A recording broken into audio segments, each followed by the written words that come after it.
నమస్తే. Welcome to Suman TV. నేను మీ Suman TV Usha. లగ్నాలు చాలా మంది వీటి గురించి మాట్లాడుతూ ఉంటుంటారు.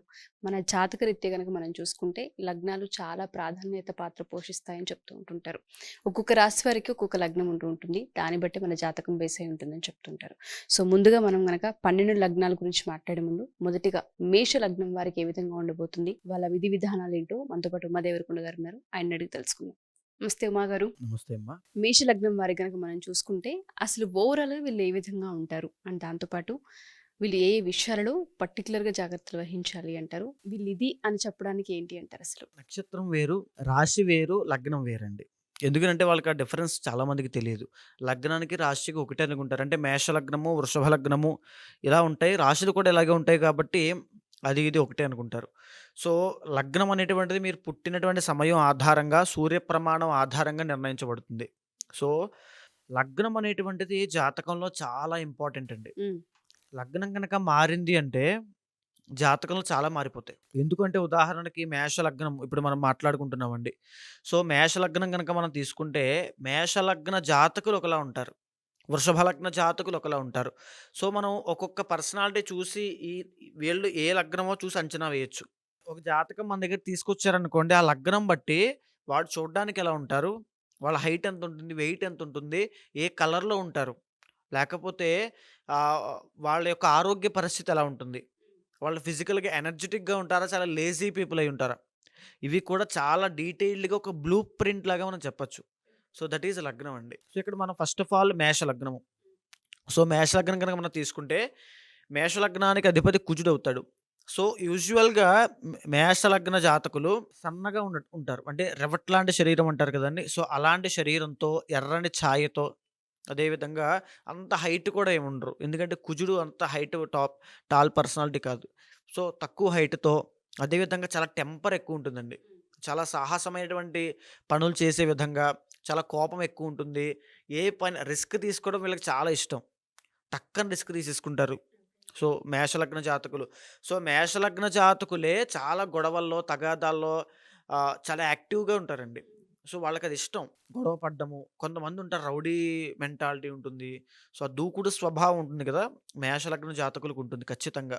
సో, చాలామంది మేషలగ్న జాతకులు ఆర్మీలో, పోలీస్ మెన్‌లో, లేకపోతే ఫైర్ డిపార్ట్‌మెంట్‌లో వీళ్ళన్నిట్లోనూ వీళ్ళు ఖచ్చితంగా ముందుంటారు. ఎందుకంటే వీళ్ళకి సాహసాలు చేయడం చాలా ఇష్టం. హ్మ్. అడ్వెంచర్స్ చాలా ఇష్టం మేషలగ్న జాతకులకి. సో, ఇక మేషలగ్న జాతకులు మంచి టాకటివ్స్. వాళ్ళు మాట్లాడే విధానం చూస్తే చాలా ఆకట్టుకునే విధంగా ఉంటుంది. సో, ఎవరైనా వాళ్ళ దగ్గరికి వెళ్లి బైండ్ ఓవర్ అవ్వాలి తప్ప, వాళ్ళు ఎవరి దగ్గరికి వెళ్లి బైండ్ ఓవర్ అవ్వరు. అదే విధంగా ఇంకా చూసుకుంటే మేషలగ్న జాతకులకి కలిసొచ్చేటువంటి అంశము చతుర్థ, పంచమాధిపతి కాబట్టి చంద్రుడు, రవి అవుతారు కాబట్టి ఖచ్చితంగా మేషలగ్న జాతకులు గవర్నమెంట్ ఫీల్డ్‌లో కనుక వెళ్తే అద్భుతంగా ఉంటుంది. ఓవర్ ద 30 ఇయర్స్ ఆఫ్ టైమ్‌లో పెద్ద సెటిల్‌మెంట్ ఏమి ఉండదండి హ్మ్. మేషలగ్న జాతకులకి. సో, ఆడుతూ పాడుతూ తిరగడము. చాలామంది చూస్తే చదివింది ఇంటర్ అయినా పెద్ద పెద్ద వాటికి వాళ్ళు పెట్టుకుంటారు. గోల్స్ పెట్టుకుంటారు. నేను ఐఏఎస్ అయిపోతాను, ఐపీఎస్ అయిపోతాను అంటారు. డిగ్రీ వాళ్ళకి 60% ఉంటది ఇంతకి. ఓకే. సో, అంటే డిగ్రీ కూడా సరిగ్గా అంత పర్సెంటేజ్ రాదు. కానీ వాళ్ళ గోల్స్ మాత్రం ఐఏఎస్, ఐపీఎస్ పెద్దదయిపోవాలి. ఏదోకటి చేసేయాలి. ఇలాంటి కసి ఇది ఉంటుంది. సో, ఇదంతా మేషలగ్న జాతకుల యొక్క ప్రభావం అండి ఇదంతా. అదే విధంగా చాలా దైవభక్తి. విపరీతమైన దైవభక్తులు. దైవానికి ఎక్కువ ఆరాధన చేయడం, ఆధ్యాత్మికతకి ఎక్కువ విలువివ్వడం చేస్తుంటారు. ఫర్ సపోజ్ పెళ్లయిందనుకోండి, పెళ్ళామే సంపాదించాలి, పెళ్ళామే పని చేయాలి, తనే తీసుకొస్తది, కట్నం తీసుకురావాలి, లేకపోతే చంపేస్తా. ఈ రకమైనటువంటి స్వభావం, దూకుడు స్వభావం. సో, ఆ పొగరు అవి, ఆ రాజసం అంటే రాజసం కూడా కాదు. అదో రకమైన టెంపర్ ఎక్కువుంటుంది. సో, మేషలగ్న జాతకులు యూజువల్‌గా ఎక్కువగా ఎప్పుడైతే కుజుడు ఉండేటువంటి ప్లేస్‌మెంట్ బట్టి సో, అప్ అండ్ డౌన్స్ అవ్వచ్చు. అంటే వాళ్ళ యొక్క స్థితిగతులు మారొచ్చు కాస్త. సో, యూజువల్‌గా మేషలగ్న జాతకులు ఇలానే ఉంటారు. అదే విధంగా మీరు చూస్తే దశమ స్థానం శని అవుతుంది కాబట్టి చాలామంది మేషలగ్న జాతకులు సెటిల్ అవ్వడం చాలా కష్టం అండి. సో, ఇప్పుడు నేను చెప్పాను 30 ఇయర్స్ ఆఫ్ టైమ్‌లో సెటిల్ అవ్వడం చాలా కష్టం. కెరియర్‌లో కూడా చాలా అప్స్ అండ్ డౌన్స్ వస్తుంటాయి. ముందుకు వెళ్ళలేరు. ఎందుకంటే వాళ్ళకి ఆ ప్రాపర్ గైడెన్స్ ఉండదు. అది చేసేస్తా, ఇది చేసేస్తా, కాసేపు హోటల్ మేనేజ్‌మెంట్ అంటారు, కాసేపు బిజినెస్ చేస్తానంటారు, కాసేపేమో ఐపీఎస్ అయిపోతానంటారు. సో, ఈ దీంట్లోనే స్థిరత్వం అనేది ఏమి ఉండదు, ఉండదు. ఉండదు. స్థిరత్వం ఉండదు. ఫాస్ట్‌గా ఎళ్ళిపోవడం, అక్కడేదో పెంట పెట్టుకొని వచ్చేయడం, మళ్ళీ ఇక్కడికెళ్ళిపోవడం, ఏదో చేసుకొని వచ్చేయడం. సో, ఈ రకమైన ఆలోచన విధానం ఎక్కువుంటుంది.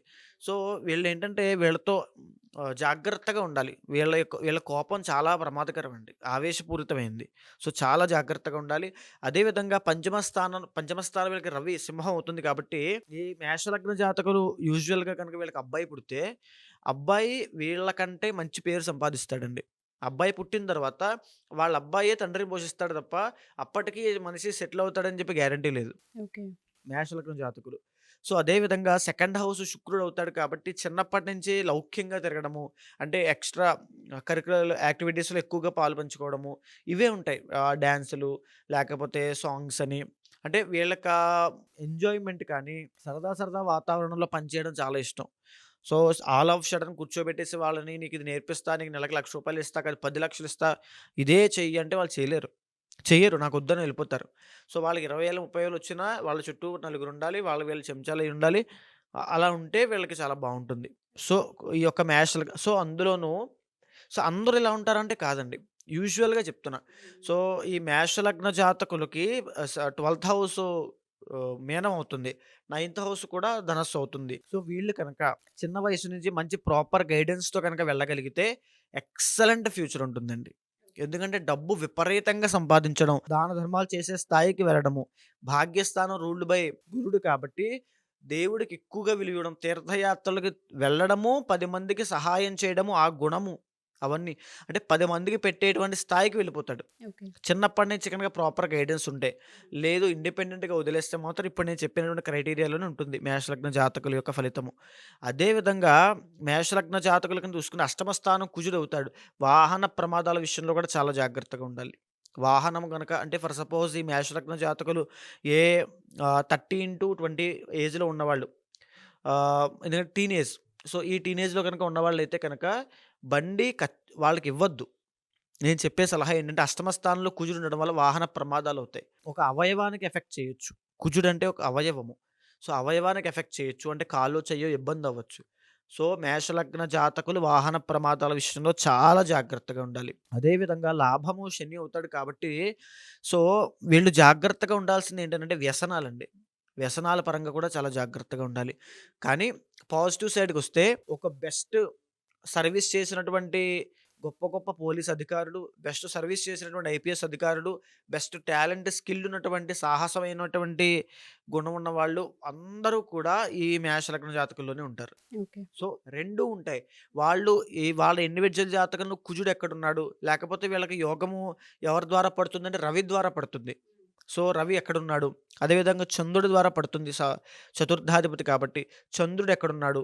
సో, వీళ్ళు కనుక జాతకంలో చంద్ర మహాదశ కానీ, రవి యొక్క మహాదశ కానీ నడుస్తోందనుకోండి, ఆ టైమే వీళ్ళకి టర్నింగ్ పాయింట్ అని చెప్పాలి. ఓకే. సో, చంద్ర మహాదశ, రవి మహాదశ లేదా ఏ మహాదశ నడుస్తున్నా రవి, చంద్ర అంతర్దశ నడుస్తోందనుకోండి ఎక్సలెంట్‌గా ఉంటుంది. ఆ టైంలో వీళ్ళు సెట్ అవ్వకపోతే రవి, చంద్ర అంతర్దశలో మేషలగ్న జాతకులు సెట్ అవ్వకపోతే ఇంక సెట్ అవ్వడం చాలా కష్టం. అది గోల్డెన్ ఛాన్స్‌నిస్తుంది వీళ్ళకి టర్నింగ్ పాయింట్ ఇవ్వడానికి. మారతావా లేదా? సెట్ అవుతావా లేదా? మంచి ఇల్లు, మంచి ఫ్యామిలీ నుంచి సపోర్ట్ రావడం, వాళ్ళు మంచి సలహాలివ్వడం ఇవి అవి అన్నీ. వీళ్ళు వినేటువంటి మనస్తత్వం కాదు. సో, రవి, చంద్రుడు మేషలగ్న జాతకాలకి యోగ కారకులు. రాజయోగ కారకులు. సో, వాళ్ళిద్దరూ వచ్చినప్పుడు జాతకంలో ఒకవేళ ఇండివిడ్యువల్ జాతకంలో రవి కానీ, చంద్రుడు కానీ బాగాలేదనుకోండి, వాళ్ళకి సంబంధించిన కొన్ని శాంతి హోమాలు తప్పకుండా చేయించండి. అది మీ జీవితానికి చాలా పనికొస్తుంది. అది చేయడం వల్ల ఉదాహరణకి రవి కాబట్టి మహాలింగార్చన అవ్వచ్చు, లేకపోతే శివుడికి ఏకార శుద్రాభిషేకం అవ్వచ్చు. చంద్రుడు కాబట్టి సుదర్శన హోమం కానీ, లేకపోతే చంద్రుడికి అధిదేవత, ప్రత్యధిదేవత పూర్వక జప, హోమ, అర్చన, అభిషేక దానాలు గాని చేస్తే విశేషమైన యోగము మేషలగ్న జాతకులకు పడుతుంది. ఇవి మేము కంటిన్యూస్‌గా చూస్తూ ఉన్నాం. ఒకదాని నుంచి ఇంకో దానికి మారుతూ ఉన్నాం. ఒక దగ్గర ఉండలేకపోతున్నాం. మ్యారిటల్ లైఫ్‌లో కూడా డిస్టర్బెన్సెస్ కనిపిస్తూ ఉంటుంటాయి. 1, 2 అన్న ఛాన్స్‌లు కూడా వాళ్ళు చూస్తుంటుంటారు. జాతకరీత్యా మీరన్నట్లుగానే మాది లగ్నం ఏంటో తెలీదు. వీడియో చూసిన తర్వాత ఒకసారి మేము జాతకరీత్యా తెలుసుకోవాలి అనుకుంటున్నాం. శాంతి పరిహారాలు చేయించుకోవాలనుకునే వారికి ఏ విధంగా అంటారు? మీ లగ్నం అనేటువంటిది మీ ఇండివిడ్యువల్ టైం ద్వారా డిసైడ్ అవుతుందండి. డేట్ ఆఫ్ బర్త్ ద్వారా. సో, ఖచ్చితంగా మీరు కనుక అప్రోచ్ అయితే జాతకం చూసి ఏ దోషం ఉందో కూలంకషంగా చూసి చర్చించిన తర్వాత నిర్దిష్టమైన పరిహారం చెప్తాను. అది ఆచరించండి. అది ఆచరించిన తరువాత మీకు జాతకంలో తిరుగుండదు జీవితంలో. ఎందుకంటే రవి, చంద్రులు మీకు యోగకారకులు కాబట్టి ఎక్సలెంట్ ఫ్యూచర్ ఉంటుంది. గవర్నమెంట్‌కి సంబంధించి సొమ్ము తినే యోగం ఉంటుంది. సో, అది ఎలా ఏంటి అనేటువంటిది మీ జాతకం చూసిన తర్వాత ఏ యోగం నడుస్తోంది, ఏ దోషం ఉందో చూసి చెప్తాను. దాన్ని బట్టి మీరు ఫాలో అవ్వండి. మాకు జాతకరీత్యా ఒక లగ్నం ఏంటో తెలీదు అనుకునే వాళ్ళు ఎవరైనా సరే డెఫినెట్‌గా ఉమాదేవరకొండ గారిని అప్రోచ్ అవ్వచ్చు. జాతకరీత్యా మనది ఏ రాశి, ఏ నక్షత్రం, ఎన్నవ పాదం, ఏ విధంగా ఉండబోతుంది, మన లగ్నం ఏంటి, ఒకవేళ మన మన జాతకంలో ఏదైనా చిన్న చిన్న డిస్టర్బెన్సెస్ కనిపించినా శాంతి పరిహారం ఏ విధంగా చేసుకోవచ్చు అన్న వాటిపైన మీకు వివరణ ఇచ్చే అవకాశం కూడా ఉంటుంది. పిల్లల జాతకాలు చూపించుకోవాలి అనుకున్నా, లేదా మీరే పర్సనల్‌గా వ్యాపారానికి సంబంధించి, మ్యారిటల్‌కి సంబంధించి, హెల్త్ ఇష్యూస్‌కి సంబంధించి జాతకరీత్యా ఏ విధంగా ఉందో తెలుసుకోవాలి అనుకున్నా కింద స్క్రోల్ అవుతున్న కాంటాక్ట్ నెంబర్‌ని కాంటాక్ట్ చేయొచ్చు. థ్యాంక్ యూ ఉమా గారు. థ్యాంక్ యూ సో నమస్తే మచ్. అమ్మా.